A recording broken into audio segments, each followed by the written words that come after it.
final do culto, eu ia ajudar a servir as mesas. O que eu fiz? Eu orei, falei, Senhor, por favor, Deus, eu quero tanto servir aquele rapaz. Que vergonha de mim.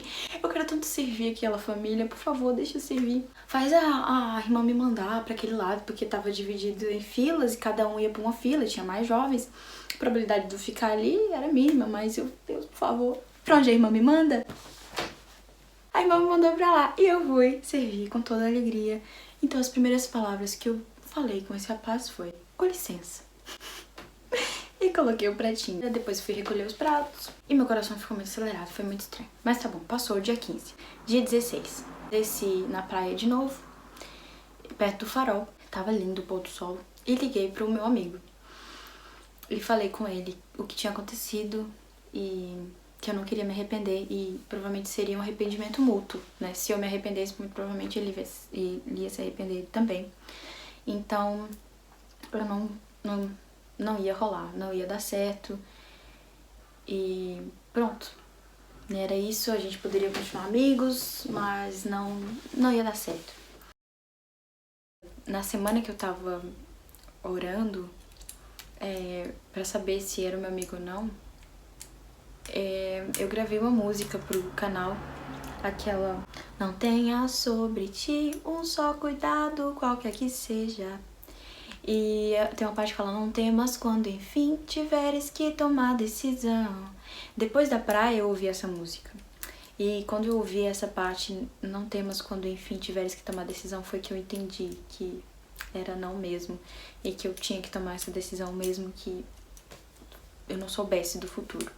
Então eu tive que decidir isso, mesmo que me custasse, e custou na época várias coisas. Isso, eu gravei essa música no dia, acho que no inicinho, dia 4, dia 6, eu gravei essa música e postei em 2018. Guarda isso, gente, porque vai ser fundamental pra história. Eu gravei em dezembro, pelo dia 4, mais ou menos, de 2018. E pronto, ficou por isso, desligamos e eu segui minha vida. Domingo à noite, lá vou pro culto, de novo, pro computador. Gente, cheguei atrasada de novo. Eu não vi ninguém quando eu cheguei atrasada. Então eu fiquei, beleza, cheguei, não tem ninguém. Não era só um visitante qualquer, não interessa. Mas, quando o pastor falou, os irmãos podem se colocar de pé pra oração inicial. Gente, sério. A igreja ficou de pé. Aí que é a igreja normal de pé. Tinha um ser aqui.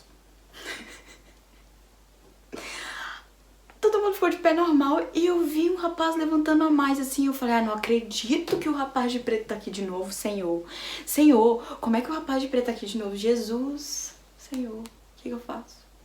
Ele tava lá, ai meu Deus do céu, eu não acredito que esse rapaz tá aqui. Tá bom, aí eu coloquei no meu coração que se o rapaz fosse ficar e porventura aparecesse algum sentimento dentro de mim, eu não ia falar nada pra ninguém, porque podia ser fogo em palha, e podia não acontecer, e enfim, eu não ia falar pra ninguém. As únicas pessoas que eu ia conversar eram os meus pais. Eu coloquei isso no meu coração. Mas também eu não tava assim com esperança do rapaz ficar, nem nada. Passou o culto, normal. Final do culto, ia ter ensaio dos jovens. E o pastor chamou todo mundo e tal, juntou, dividiu, todo mundo sentou. E apresentou o jovem novo como Marcos. Era o Marcos. O Marcos tinha chegado. Eu olhei pra trás, ele tava sentado atrás de mim. Eu não olhei pra trás. O Marcos tinha chegado e ele falou lá do fundo, Mário. Eu falei, gente! Eu não falei, né? Eu pensei. Gente, ele tem a voz grossa. Meu Deus! Era uma das minhas vontades, é que a voz fosse... Porque eu sou contralto, eu queria alguém que tivesse a voz grave, fosse barítono, sei lá. Não baixo, porque é muito baixo. Mas, não sei, não tenor, porque é muito agudo. Então tinha que ser, né? Enfim. Aí, nossa, ele chama Mário. Interessante. Mas fiquei quieta, plena. Ainda mais, eu tava no 11º ano. 11º ano é uma luta terrível. Então, não tava com cabeça pra nada. E tinha acabado de falar um não pro meu amigo, não ia rolar. Enfim, aí tivemos um ensaio no dia 16 e eu fiquei com essa pulguinha atrás da orelha. Com a pulguinha atrás da orelha. Querendo conhecer esse rapaz, cheio de dúvidas, quem será que ele era e tudo mais. Mas eu vi ele com a família do presbítero, então eu sabia onde eles moravam. Ai, ai. Enfim, fiquei com isso na minha cabeça e fui pra casa. Saindo do culto, eu falei com os meus pais: vocês viram o gatinho que tava lá atrás? Não. E minha mãe olhou assim pra mim: gatinho? Meu pai fez: E eu assim: nossa, um menino tão bonito, tava sentado lá atrás, não sei o quê. E pronto, fui pra casa. Eu acho que não lembro de ter orado por isso. Só sei que o rapaz era muito bonito e eu não fui a única menina a gostar do que eu vi, né? Na época, várias meninas gostaram. Tá! Mas sim, nada contra, entendeu? Eu ficava: meu Deus do céu, tanta gente gostando dele, mas o que eu podia fazer? Dia 17, primeiro ensaio do coral que ele participou, que esse jovem novo chamado Mário participou. E eu, como um assíduo em todos os ensaios, fui pro ensaio e vi, eu cheguei atrasada, de novo, e vi ele, eu não conhecia nada sobre ele, né? A única coisa que eu sabia é que ele era alto, tinha branquinho, tinha o cabelo preto liso e tinha voz grossa e chamava Mário, era o que eu sabia. Isso já era uma boa parte da minha lista, né? Mas enfim, aí no ensaio eu vi ele passando a voz pra um rapaz na frente. Passando não, conversando assim, cantando. Cantando não, conversando. Pra minha amiga do lado. E falei: ai, ele tá passando a voz pro Mário? Ela falou assim: não, eu acho que é o Mário que tá passando a voz. Aí quando ela falou: acho que é o Mário que tá passando a voz, eu falei: ai meu Deus, eu não acredito que ele sabe fazer vozes. Eu não acredito que vou parar no fundo do poço de novo. Eu acabei de subir. Eu vou afundar de novo. No decorrer do ensaio, foi o meu ponto de vista sobre ele cantar bem. Foi só, né, se confirmando. E eu fui pra casa sabendo que ia dar ruim. que eu provavelmente ia começar a gostar dele, mas eu estava com muito medo de começar a gostar dele, por vários motivos. Porque eu tinha acabado de sair do meu ano com Jesus, tinha acabado de falar não pro meu amigo, várias meninas estavam gostando dele também, eu tava no meio do 11º ano, então eu tava com muitos medos, muitos medos. A partir daí, foi ladeira abaixo. Por quê? Porque eu comecei a conhecer ele, né? A gente saiu várias vezes, não a gente, nós os dois, a gente, o grupo, né? Não o grupo de jovens, o grupo da época de amigos. Saímos muitas vezes, eu acho que eu nunca saí tanto em 2 semanas. Então, ele chegando e a gente saindo e pra tirar foto, pra comer, Nossa, teve culto de jovens, os jovens foram pra Torres Vedras. Nesse dia, eu comprei esse anel aqui. Eu usava aqui, nesse dedo do meio. Eu já contei a história sobre do anel no vídeo também, sobre a melhor escolha da minha vida. Quem não viu, vai ver. E eu comprei esse anel. Na verdade, no meio do ano eu já tinha comprado outros anéis falsificados e eu ficava trocando por... Enfim. Aí eu comprei esse anel aqui, de prata, e...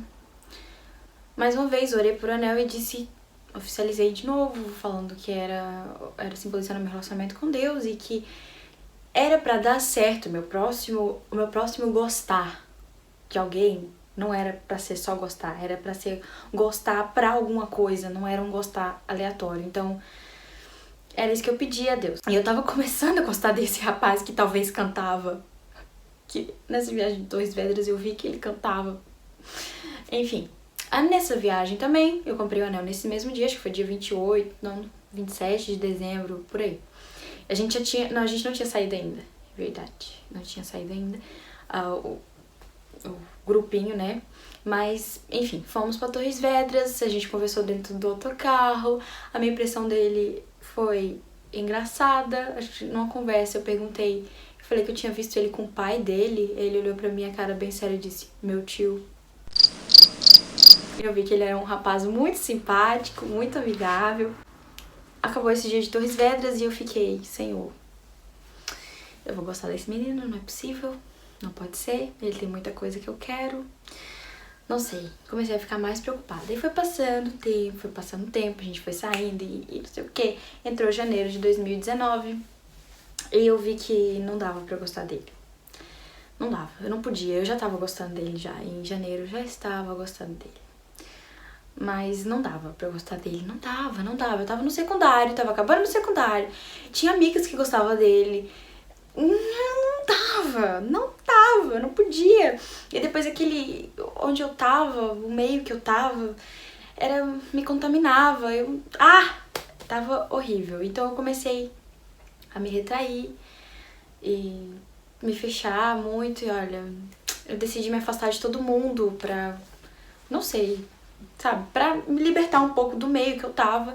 Afastei de todo mundo, fiquei um tempo comigo, mas isso me fez um pouco mal. Eu tinha Deus, eu tinha Jesus, sempre tive, mas chegou uma altura que eu comecei a pedir a Deus pra Ele mandar alguém físico, sabe? Alguém de carne pra estar do meu lado, pra me ajudar, pra falar comigo, porque eu não tava legal. Ele sempre foi meu amigo, se apresentou como amigo pra mim, logo quando eu me batizei, mas eu precisava de alguém de carne, de pele e osso.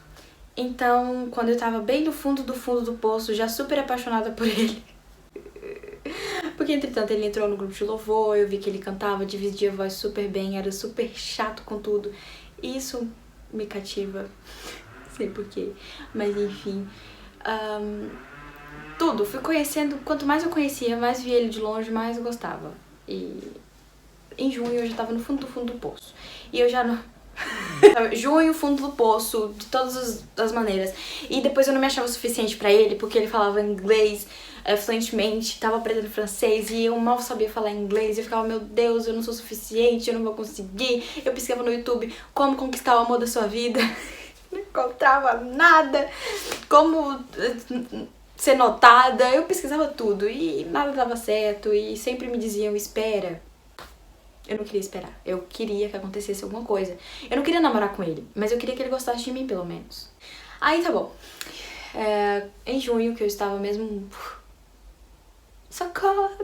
Conheci a Thalita em junho de 2019.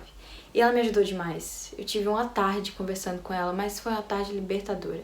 Porque eu sempre falei tudo com a minha mãe, só que a minha mãe tava dentro da história, entendeu? Ela tava perto de mim, então...